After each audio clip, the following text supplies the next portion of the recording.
The next series of exercises I'm going to show you is what I call the feet in straps series.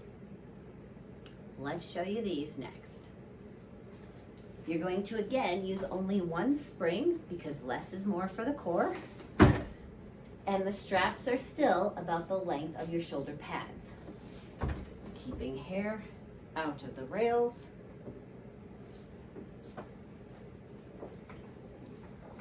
You're going to place your feet in the straps. My arms are resting naturally at my side. Now in this series, you will notice that when my hips get past 90 degrees, my lumbar spine does have to, in Pilates, what we call imprint. Otherwise, from here, 90 degrees and lower, it's going to stay in that neutral spine that we have worked hard to learn in the blood pressure cuff or low back specific strengthening exercises on my YouTube channel. For men doing this exercise, do not go below 45 degrees. This puts a huge increase in risk of hernia for you. So we will keep it pretty high for demonstration.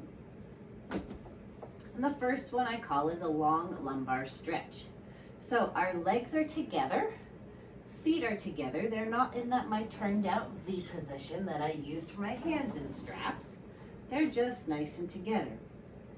You're going to inhale as you let the legs come up. Let those hamstrings and the posterior muscles stretch. Then you're going to exhale as you push them down. The moment you feel that low back want to overarch, you've gotten to your position of control. So come back up, inhale up, exhale down, holding that neutral spine. Inhale up, exhale down. Inhale and exhale. Again, I do about 10 repetitions. You can add some upper back stability by simply opening your palms toward the ceiling and engaging through the shoulder blades.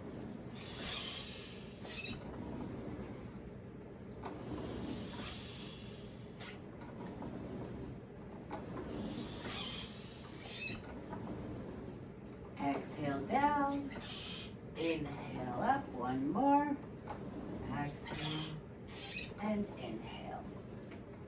Then I'm going to go into a frog kick exercise.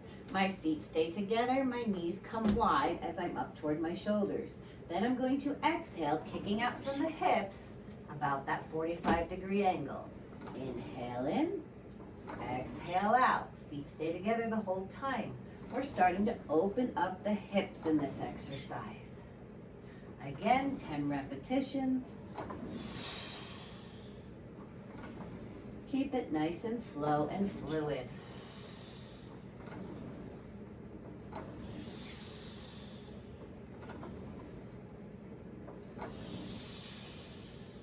Use your breathing as a cadence for how quick to move.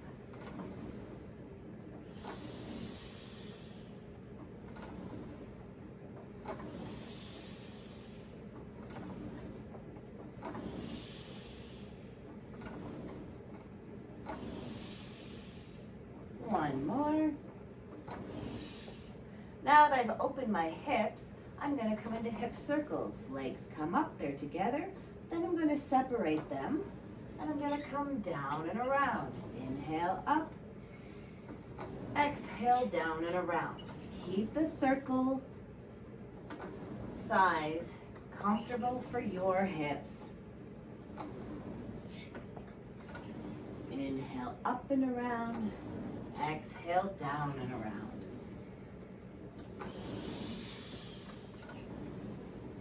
As I come past that 90-degree mark, my low back flattens a bit to stretch that lumbar spine. As I come down, we want to aim for that nice neutral spine curve.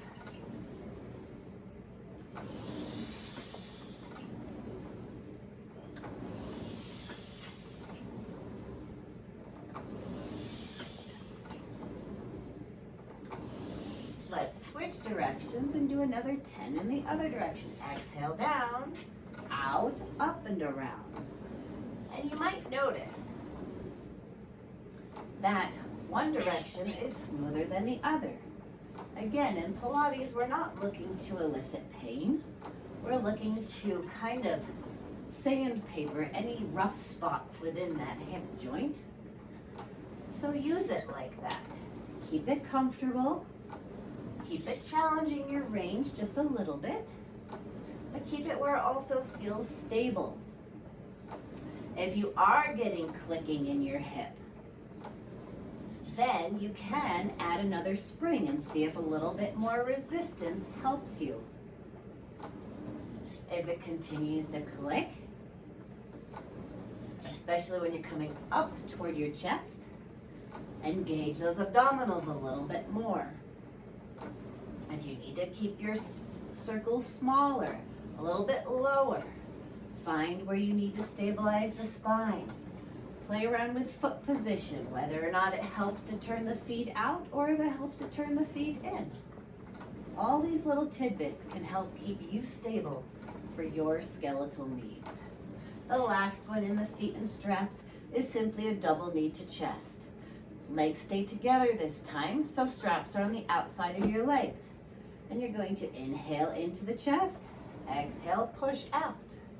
Inhale in, exhale, push out. This exercise has secondary benefit and it's a good gut massage. Inhale in, exhale out. Inhale in, exhale out. Again, I do about 10 repetitions on each exercise.